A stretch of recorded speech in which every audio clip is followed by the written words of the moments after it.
And this one showing just a project outlines. So there, yeah, and to support the and as a part of this our project, then the project for capacity development of public utility vehicles in Metro Manila and its adjoining areas. And this team is a technical working group 1 regarding for the PUV route plannings. So this capacity development sessions is for intended to conduct the technology transfer on the public transport route plannings. So as again, so I highlight that the purpose of the trainings is to provide training and supplementary guidance for the route planning sections of LPTRP manual. Then the last month, 16th March, we have implemented some of the first sessions according about the importance of the public transport data and comparing the analysis method. And today's session is to focusing on the service side data. Yes, and what kind of the informations of the data is collected from the operator side, and what kind of data shall be utilized for the route plannings. But partly, today's presentations, I included that the demand side data also. So and I would like you to understand, so the service side data and the demand side data is originally the same items. So sometimes it is a little bit difficult to divide into the two sections. However, anyway, for the next sessions, I will explain about the demand side data. So today's session is focusing on the service side informations, and there are what kind of gaps between the current data set, which has been collected from the LTFRP and the DOTr, and what kind of data shall be supplemented is also explained in the little bit. And let me confirm, so Chika-san, my voice is clear or not? Clear for me. Okay. We can hear you, Okay. Thank you so much. Thank you so much. Okay. Then at first, and we have during the sessions, on-site sessions, we have a lot of we received a lot of comment regarding the previous technical capacity development sessions. So let me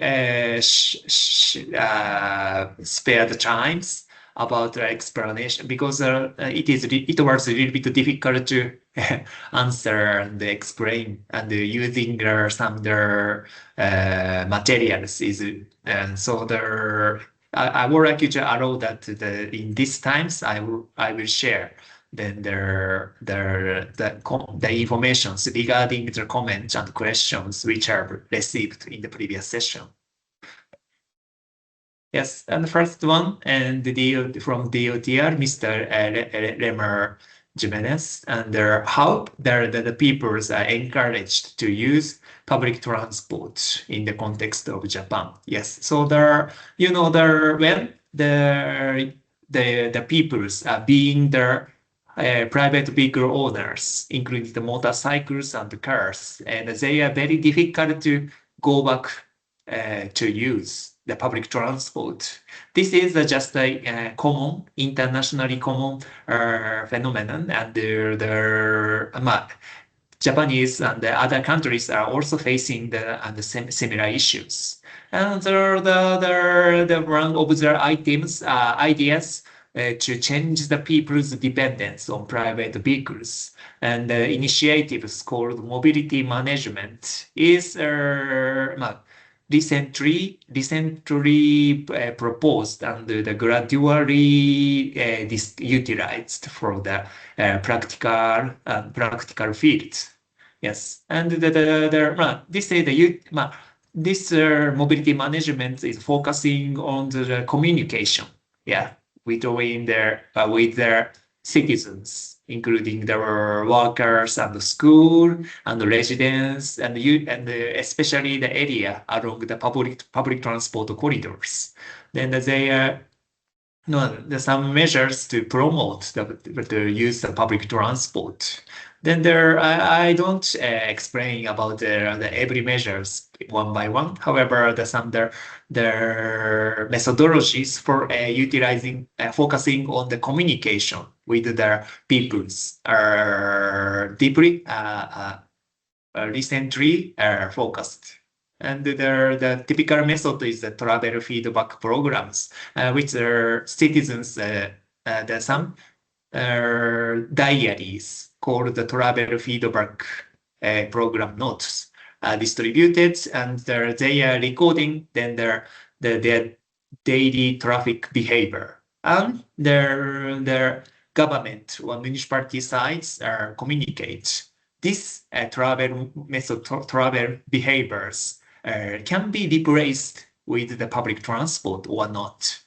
Through such kind of communication, so the people's the behaviors are expected to be changed gradually.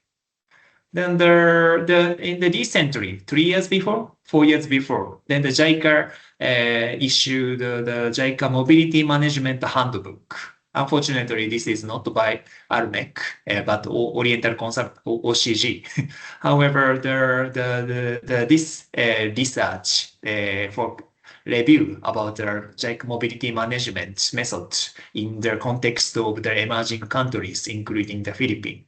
And by the way, in the Metro Manila subway project, the mobility management approach is applied. So the communications with the residents along the Mega Manila subway corridors also have been implemented.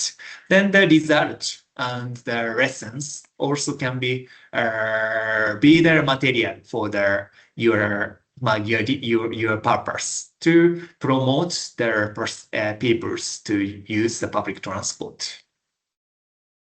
Then this is around the typical methodology of the mobility management in Japan, and it is a little bit difficult to read for you. So there are free bus, public transport free days, and for example, the is also applied, and through such kind of promotion, then there are peoples who have never used the public transport try to ride. But during these experiences, people are expected to realize public transport is not so inconvenient rather than they think. So through such kind of methodologies, so the modal shift from their private vehicles to public transport is expected. And by the way, through the fuel crisis, in international global fuel crisis, especially your country is also a very heavy situation. So you implemented the LRT, MRT free initiatives. So through such kind of methodologies on the peoples who rely on their private vehicles, including their motorcycles and car, also have experiences to ride the public transport. And through their experiences, the peoples might think, oh, public transport is not so inconvenient. Well, actually inconvenient. However, when you are expected to utilize this situation, these are critical situations. Yes, so there's such kind of promotion measures. Yeah, why the public transport is reasonable and the public transport is economic friendly. Yes, and of course fuel friendly, fuel consumption friendly. Yeah, so there's such kind of measures also can be considered and to be implemented. And I will take very long time for just 1 or 2 pages. However, let me continue. And the Mr. Jameware Labo and the DOTr also mentions what is the differences between the how I understand this is how the route public transport route is changed. Yes, is also and now, of course, and actually, I have also not so familiar with such kind of practical experiences about the route structures of road-based public transport. Then the recent cases and the some experiences find in the Fukuoka city. Yes,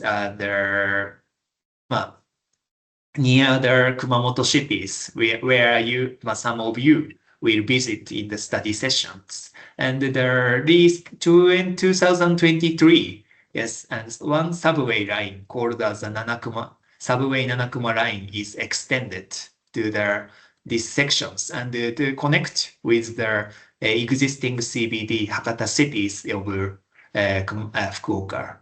And through this extension project, yes, looks like a LRT1 extension project, then some bus transport line is have faced the drastic changes. And this one called Canal City line, this is just a loop line along the CBD area, is discontinued due to the extension of the subway. And as well as this line and some lines, route 114, route 317, route 12 experiences a lot of decreasing of the number of trips. And not only for these line which is displaced, so many public bus lines changes the alignment. Specifically speaking, the route is route faces the shortcut for to maximize the operation efficiency. Yes, so if you during this project, I will collect the more specific informations with their quantitative indicators. But anyway, through the such kind of infrastructure project development, then the public bus transport also have faced their drastic changes for their public transport operations. And this page shows a little bit different. However, this is the page showing how then when the new bus stop is installed, what kind of process had been conducted is also mentioned. This is also just the Japanese cases. However, there is some six there that can be described in the 6 steps. First one, and through the discussions in the barangay, where municipalities, yes, and the leader of the municipalities is proposed and request to develop the new bus stop.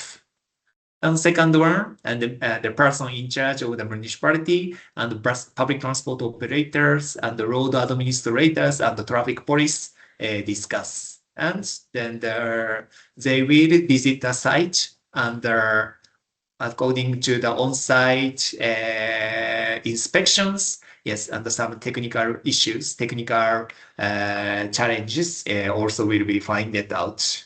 And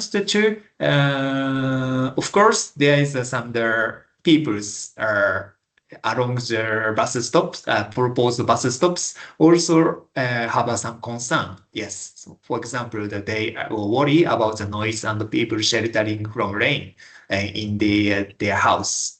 So in that cases, the municipality sites are proposed to install a shelter and improve the waiting environment to protect their people, the daily life of their neighborhoods.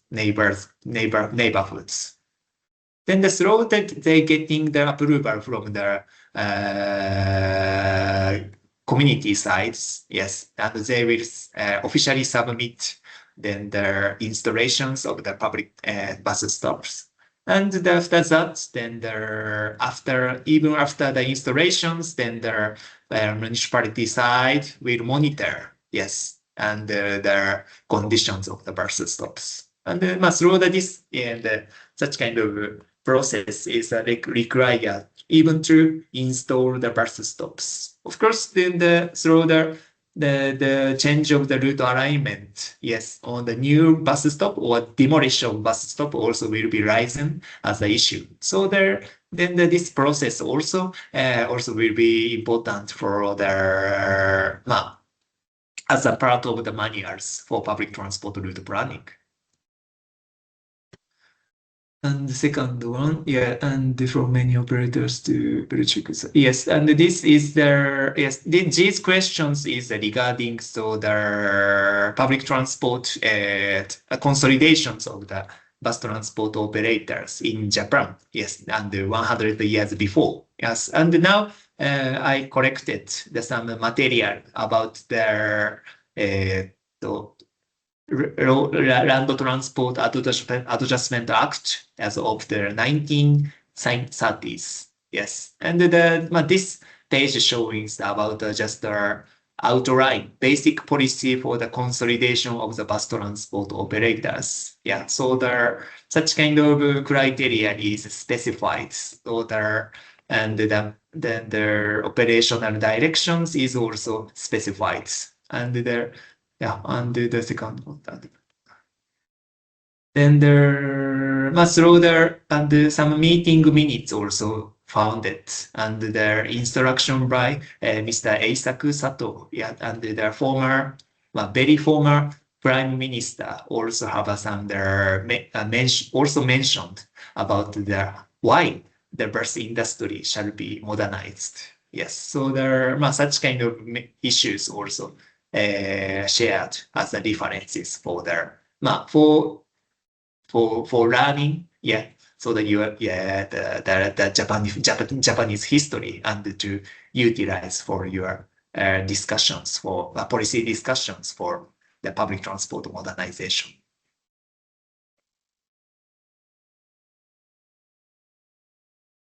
And how Mr. Matteson Badira mentions about how railway operators incentivized to operate our bus services. Yes, so they're not so yes, so there as just their examples. So there I review about the website of one of the major railway operators in Japan. Yeah, Keisei Railway is around the Tokyo metropolitan area. Is there under in these websites in the public these operators is also operating the various businesses. Not only for the transport business, they are engaged for the distribution business and the real estate, leisure service, and constructions, and others. Not only only for the transport business. Yeah, in the transport business, there are the railway operations and the public bus transport operations and the taxi operations is also be there. Then some financial annual records. So the revenue and share of the revenue and the profit is mentioned, and you can see then in the revenue and profit side. So the public transportation business occupied nearly 60% of the whole businesses. And you can see the bus transport also have a relatively larger portions in terms of the revenue. On the other hand, in the profit side, then the railway has a very high profit, and the bus is not so higher than the share of the revenue. But you can see this from this informations, yeah, and the railway is have a greater advantages for the financial visibility for the public transport and for the transport business of this operator. And another point is and the profit of the real estate side is also show the larger portions. This one is also one of the characteristics of the public transport major public transport Alcohol muna operator. kayo. Yes, maybe you can drink this.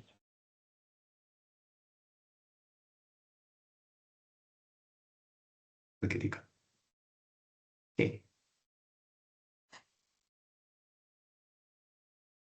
And Ms. Nair mentions about how do municipalities, multiple municipalities jointly implemented the LPTP. And so I review then the LPTP I mentioned previously, then the waterfront LPTP. Waterfront area LPTP is consist of 3 districts: Minato City, Chuo cities, and Koto City. Then why these municipalities jointly prepare the LPTP? Yes, and they mentions and the complex administration boundary, of course. Yeah, you can see. Then there not this white area is just the sea. However, this area is mixedly occupied by the Minato cities and the Koto cities. And the second one is the most important, high inter-district traffic demand between these area. And for example, in the Chuo cities area, and the majority of the traffic demand is, if the majority of the traffic demand is within Chuo city, they don't consider about the inter-district trip demand. However, this area is as showing this map. There have complex administration boundaries, and you can see there are some accumulations of urban functions called this area is called as the sub-center of the Tokyo city. So there are much higher inter-district traffic demand is observed based on the HI person trip survey or some survey. So in the context of Metro Manila and the Philippines, for example, you can see the Mandaluyong area is very small district. So the intra-city traffic demand is not so expected, you see. So in that cases, only the Mandaluyong city prepare the LPTP is not so reasonable, I suppose. So then based on some other geographic characteristics and urban functions and traffic characteristics, so the joint preparations of LPTRP is also one of the options, I suppose. And you can see there in 2020, the Tokyo Olympic is held, and the Olympic venues and the Olympic village is developed in this area. Unfortunately, due to the COVID-19, the 2020 Olympic is postponed, and there is without any audiences. So it is not so successful. It was not so successful. However, through this development of about the Tokyo Olympics, so such kind of joint LPTP is considered which is necessary. And as well as the Tokyo BRT project is also proposed about the preparations for the Tokyo Olympics. And this arrow line showing the rough alignment of the Tokyo BRT. So the Tokyo BRT is proposed to operate for the 3 municipalities. So, and it is considered as a transit backbone of this waterfront area. So then the LPTP also jointly prepared. But this is a very brief background to develop the joint implementation of the LPTP. So that this history experience is also expected to be utilized for the LPTRP preparations in Metro Manila. And does the national government provide funding or support? This one is also a comment from LTFRB, Mr. Joel. Yes, and then this is just the example. Local public transport maintenance scheme is there. Then the LPT public transport sites try to operate the inter-regional arterial route with operating loss. Yes, this is not so financially feasible. However, this is necessary to sustain the local transportations, and the government will make subsidies for to make up their I suppose 50% of the loss. And as well as the interregional arterial route, the local feeder route, or some demand responsive service, which is showing this right side and left sides in these presentations, also will be subsidized. And especially for purchasing the new buses to replace with the old vehicles for these service it is mentioned in these presentations, and the new small size feeder service also founded according to the local public transport maintenance scheme. And one of the requirement to receive such kind of maintenance scheme, the municipality must prepare the LPTP, and they need to mention this route can be considered as an inter-regional arterial route, and this route is a local feeder route or demand responsive service is necessary to support their network, public transport network in their area. Through then the central government will monitor and verify this service is eligible to get subsidized as their daily public transport service. So this is the process to receive the subsidized support for their public transport from the central government to the local municipality sides. But this one also will be the very critical issues. So for your project, so there I just deferred. And how do you consider land use in transport plannings? Yes, and this one is also will be mentioned in the next session, and plus the demand side data. Yes, however, this one showing the route coverages and the population distributions, and of course land use distributions. Such kind of information is also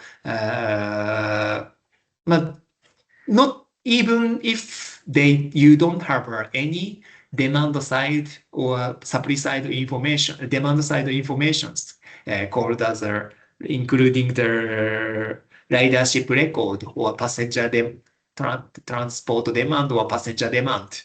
Then such kind of information is also can be utilized for the alternative public transport route planning dataset. Then Mr. Lemmer and what's alternative data? How can we apply data-driven planning given limited data? And what alternative data source can be used is also will be explained in the next sessions.